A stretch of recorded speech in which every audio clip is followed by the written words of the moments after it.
DRDO की तरफ से अभी नेत्रवैक्स की एक और यूनिट को इंडियन एयरफोर्स को डिलीवर करने का फैसला किया गया है। 2025 तक चाइना अपनी पहली न्यूक्लियर कैरियर स्ट्राइक ग्रुप को इंडियन ओशन रीजन में डिप्लॉय करने वाला है। रशिया की तरफ से अभी अपनी Su-57 एयरक्राफ्ट को भारत के साथ साथ टर्की को भी बेचने की तैयारी किया जा रहा है, जिसमें हो सकता है भारत इसको नहीं खरीदेगा, लेकिन टर्की आगे चल के इसको खरीद सकता है।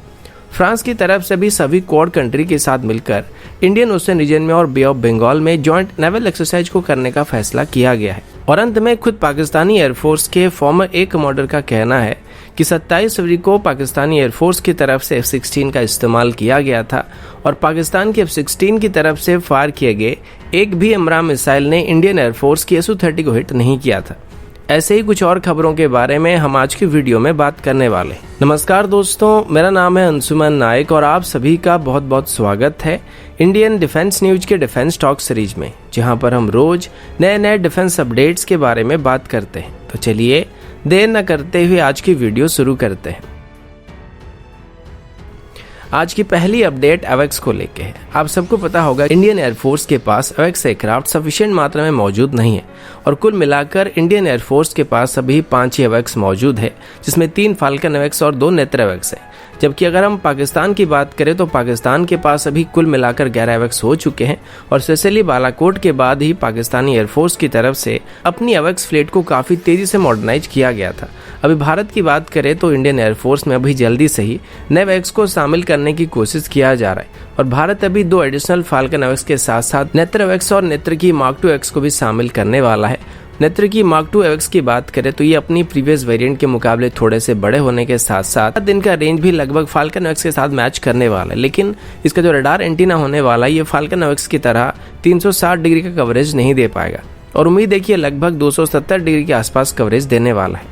पिछले साल जब इनको इंडियन एयरफोर्स के लिए डेवलप करने के लिए अप्रूवल दिया गया था तो इसके लिए बेस एयरक्राफ्ट के तौर पर एक A320 एयरक्राफ्ट को सिलेक्ट किया गया था और अभी डीआरडीओ की तरफ से इसकी टेक्नोलॉजी डेमोन्स्ट्रेटर वेरिएंट के ऊपर काम किया जा रहा है। साथ ही डीआरडीओ के पास अभी नेत्र की मार्क 1 वेरिएंट का जो पहला प्रोटोटाइप मौजूद था उसको अभी इंडियन एयरफोर्स को हैंडओवर करने का फैसला किया गया है। डीआरडीओ चाहे तो इसको किसी और देश को भी बेच सकता था, लेकिन जैसे कि पिछले कई महीनों से इसको इंडियन एयरफोर्स की तरफ से इस्तेमाल किया जा रहा है तो अभी इसको इंडियन एयरफोर्स की तरफ से ही रखने का फैसला किया गया और वैसे भी अभी हमारे पास एवेक्स की काफी कमी है तो इसको किसी और को देने का अभी कोई मतलब नहीं बनता है।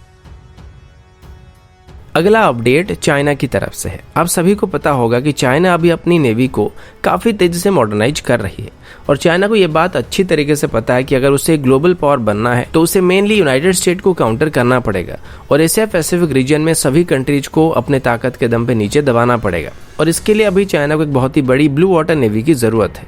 इन सभी चीज़ों को ध्यान में रखते हुए चाइना की तरफ से अभी अपने शिप बिल्डिंग कैपेबिलिटी के ऊपर काफ़ी फोकस किया जा रहा है और हो ना अभी शिप बिल्डिंग सेक्टर में चाइना की मैन्युफैक्चरिंग सेक्टर काफ़ी तगड़ा है। अभी चाइना के पास 2 एयरक्राफ्ट कैरियर मौजूद हैं और तीसरी एयरक्राफ्ट कैरियर शायद इसी साल के एंड तक चाइना लॉन्च करने वाला है, लेकिन ये तीनों कन्वेंशनल पावर कैरियर होने वाले हैं, जबकि चाइना अभी अपनी न्यूक्लियर पावर कैरियर को भी बनाना शुरू कर चुका है। साउथ चाइना मॉर्निंग पोस्ट के मुताबिक चाइना की 4th एयरक्राफ्ट कैरियर की कंस्ट्रक्शन अभी चाइना की जिंगयार्ड शिपयार्ड में शुरू कर दिया गया है और ये चाइना का पहला न्यूक्लियर पावर कैरियर होने वाला है।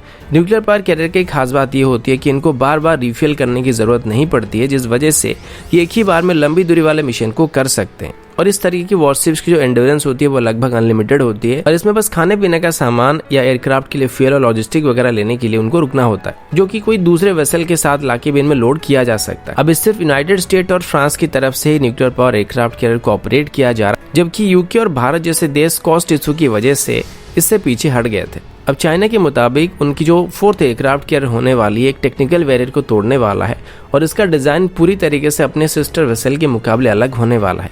आप सबने सुना होगा कि चाइना अभी 2030 तक 6 एयरक्राफ्ट कैरियर स्ट्राइक ग्रुप को ऑपरेट करना चाहता है, जिसमें कम से कम 3 न्यूक्लियर पावर कैरियर होने वाले हैं। अब इसी क्लास की पहली कैरियर को चाइना 2025 तक सर्विस में शामिल करने वाला और इसे वो स्पेशली इंडियन ओशन रीजन में डिप्लॉय करने वाला है, जो कि आगे चल के भारत के लिए खतरा बनने वाला है।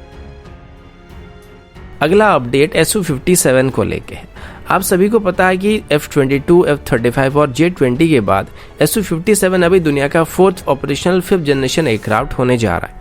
ओरिजिनली इसे भारत और रशिया डेवलप कर रहे थे, लेकिन भारत इसे बीच में बाहर आ गया था और रशिया इसे अकेले डेवलप कर रहा था।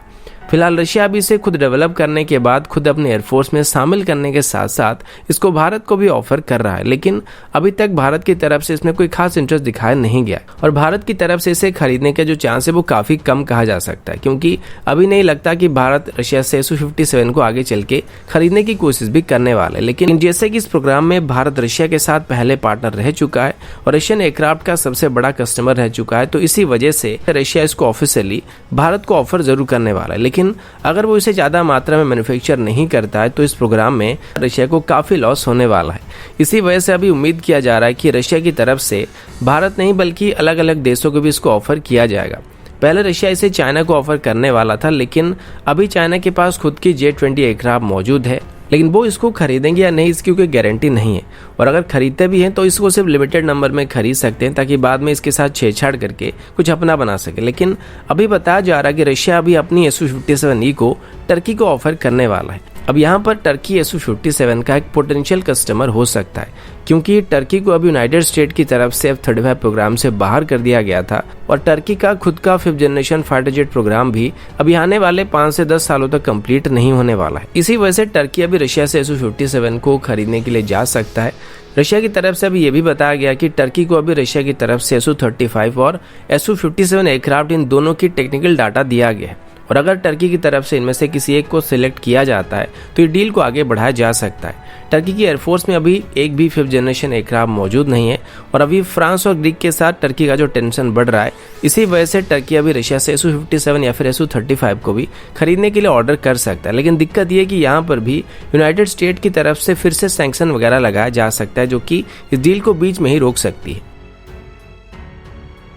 अगला अपडेट सभी क्वाड कंट्री और फ्रांस को लेके है। कुछ ही समय पहले ही मैंने आप सभी को बताया था कि चाइना अभी 2025 तक इंडियन ओशन रीजन में अपनी एक nuclear power carrier strike group को डिप्लॉय करने वाली है और उम्मीद है कि 2023 तक ही चाइना की तरफ से अपनी पहली कैरियर स्ट्राइक ग्रुप को इंडियन ओशन रीजन में डिप्लॉय कर दिया जाएगा। इसी वजह से क्वाड की तरफ से अभी सेफ इंडो पैसिफिक को लेके काफी जोरदार चर्चा किया जा रहा है और सभी एक साथ मिलकर अभी चाइनीज इन्फ्लुएंस को इस रीजन में काउंटर करने की कोशिश कर रहे हैं। इसी बीच फ्रांस की तरफ से भी इंडियन ओशन रीजन में एक जॉइंट नेवल एक्सरसाइज को करने का प्लान किया गया है। इस एक्सरसाइज का नाम ला पेरोस है और इसे अभी फ्रांस की तरफ से बे ऑफ बंगाल में करने का प्लान किया गया है। इसमें फ्रांस के साथ सभी क्वाड कंट्रीज और भारत भी शामिल होने वाला है।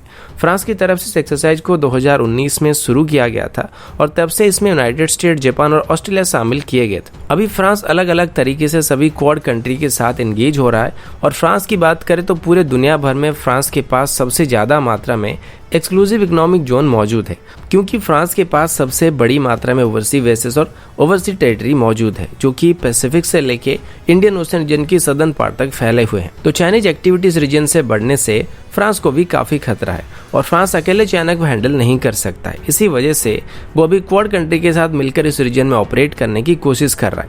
हालांकि ऑफिशियली फ्रांस अभी क्वाड में शामिल नहीं होना चाहता है, लेकिन इस तरीके की जॉइंट ऑपरेशन से चाइना के ऊपर एक तरीके का प्रेशर जरूर क्रिएट होने वाला है। साथ ही 2020 से ही फ्रांस भारत की IORA यानी कि इंडियन ओशन रिम एसोसिएशन में भी शामिल हो चुका है। अगला अपडेट इंडियन एयरफोर्स और पाकिस्तानी एयरफोर्स की तरफ से है। आप सभी ने सुना होगा कि जो भी पाकिस्तानी आके वीडियो में कमेंट करते हैं उनका एक ही जिद होता है कि 27 फरवरी को उनकी F-16 ने इंडियन एयरफोर्स की 2 एयरक्राफ्ट को मार गिराया था, जिसमें से एक MiG-21 था और एक Su-30 MKI एयरक्राफ्ट था। अब सबसे पहले तो इस कंफ्यूजन को पाकिस्तान के उस वक्त के DG एस्पर आसिफ गफूर ने शुरू किया था और उस दौरान ये इतनी तेजी से अपने ट्वीट को चेंज कर रहे थे कि उसको देखकर एक बार को गिरगिट लोग भी बोलने लगे कि भाई सांस तो लेने दे। आप समझ रहे होंगे कि मैं किस बारे में अभी बात कर रहा हूँ, लेकिन तब से भोले वाले पाकिस्तानियों के मन में ये वहम बैठ गया कि उन्होंने इंडियन एयरफोर्स का Su-30 MKI मार गिराया था। अभी उन्हीं की एयरफोर्स के एक वेटरन एयर कमोडोर कैसर तुफैल, जो कि कारगिल के दौरान पाकिस्तानी एयरफोर्स के डायरेक्टर ऑपरेशन रह चुके हैं, उन्होंने बताया कि नहीं 27 फरवरी को पाकिस्तानी एयरफोर्स ने कोई भी Su-30 को गिराया नहीं था। ये बात अलग थी कि F-16 की तरफ से Su-30 के ऊपर 4 से 5 एमराम मिसाइल को फायर किया गया था, लेकिन उनमें से किसी एक भी मिसाइल ने Su-30 को हिट नहीं किया था। और जैसे कि इंडियन एयरफोर्स की तरफ से बताया गया था कि एक मिसाइल Su-30 के काफी करीब आ गया था, लेकिन Su-30 ने उस मिसाइल को इवेड कर दिया था। अभी तो भारत की तरफ से एवेंजर 1 की हेड अप डिस्प्ले की फुटेज को भी रशिया के साथ शेयर किया जा चुका है कि किस तरीके से इंडियन एयरफोर्स के Su-30 ने एमराम मिसाइल को इवेड किया था। यानी कि एक बात क्लियर हो चुकी है कि पाकिस्तानी एयरफोर्स ने कहीं पर भी इंडियन एयरफोर्स के Su-30 को हिट नहीं किया था, जो कि उनके खुद की एयरफोर्स के वेटरन स्वीकार कर रहे हैं। लेकिन बिना वजह के वीडियो को डिसलाइक मारने वाले इसे मानने वाले नहीं है। खैर, हमें इनको ज्यादा भाव देने की भी जरूरत नहीं है, क्योंकि जिनका जन्म ही कंफ्यूजन की वजह से हुआ है, उनकी कंफ्यूजन वाला कौन दूर कर सकता है। अगला अपडेट सुअरों को लेके। इसमें कुछ देसी हैं, कुछ विदेशी और कुछ मिक्स्ड ब्रीड होने वाले हैं, जो कि बिना वीजा के भारत में घुसपैठ करने का हर वक्त मौका ढूंढते रहते हैं। लेकिन पिछले 1 से 2 सालों में LOC में इंडियन आर्मी की तरफ से इतनी तगड़ी निगरानी रखी जा रही है कि LOC से इन्फिल्ट्रेशन कर पाना बहुत ही मुश्किल हो गया है। और जो भी LOC से घुसपैठ करने की कोशिश करते हैं, इंडियन आर्मी पहले से हुरों के पास जाने के लिए उनका टिकट काट देती है, और वो भी फ्री में काट देती है। तो इसी वजह से क्रॉस बॉर्डर टेरर एक्टिविटी अभी काफी कम हो गया है। लेकिन इसके बाद भी जो कुछ बचे कुछ देसी सुअर कश्मीर में पहले से ही छुपे बैठे हैं, उनको अभी पाकिस्तान की तरफ से एक्टिव करने की कोशिश किया जा रहा है। और एक तरीके से ISI की तरफ से अपनी स्ट्रेटेजी में भी कुछ हद तक बदलाव किए गए हैं। यानी कि पहले जब वो मास अटैक करने की कोशिश करते थे, अभी वो इंडिविजुअल अटैक करने की कोशिश कर रहे हैं। लेकिन जो भी उन सभी चीजों के लिए फंडिंग की जरूरत पड़ती है, पर अभी LOC से होते हुए पैसे ट्रांसफर नहीं किया जा सकता है, जिस वजह से पाकिस्तान की तरफ से भी नेपाल के रास्ते से भारत में पैसे, हथियार या फिर कुछ भी स्मगलिंग करने की कोशिश किया जाने लगा है। और अभी नेपाल के साइड में टर्की भी भारत के खिलाफ ऑपरेशन शुरू कर चुका है, जहां पर वो काफी सारे NGO की आड़ में टर्कीज बेस्ड सुअरों को नेपाल में ला रहा है, वहां पे उनको बसा रहा है, जिनको बाद में वो लोग भारत में, स्पेशली कश्मीर रीजन में घुसपैठ कराकर वहां पे गड़बड़ी क्रिएट करने की कोशिश करने वाले हैं। और ये शायद अभी टर्की और पाकिस्तान दोनों की मिलीजुली साजिश है। ये बात अभी रिसेंटली पता चली थी, जब ATS की तरफ से बताया गया था कि अभी पाकिस्तान की तरफ से भारत और नेपाल की बॉर्डर से लोगों को, स्पेशली यंग लड़कों को मनी कैरियर के तौर पर यूज किया जा रहा है। अब या तो जानबूझकर ये सब ये लोग करते हैं, या फिर उनको पता भी नहीं होता कि वो लोग क्या कर रहे हैं। वो बस सामान एक जगह से दूसरे जगह पहुंचाने का काम करते हैं। अब उसके बाद उनको अपना पेमेंट दे दिया जाता है। इसको जब ATS की तरफ से ट्रेस किया गया तो ये पाया गया ये सारे के सारे पैसे पाकिस्तानी बेस्ड बिजनेसमैन की तरफ से ट्रांसफर किया जाता है, और इनको ISI की तरफ से उनको फंडिंग किया जाता है।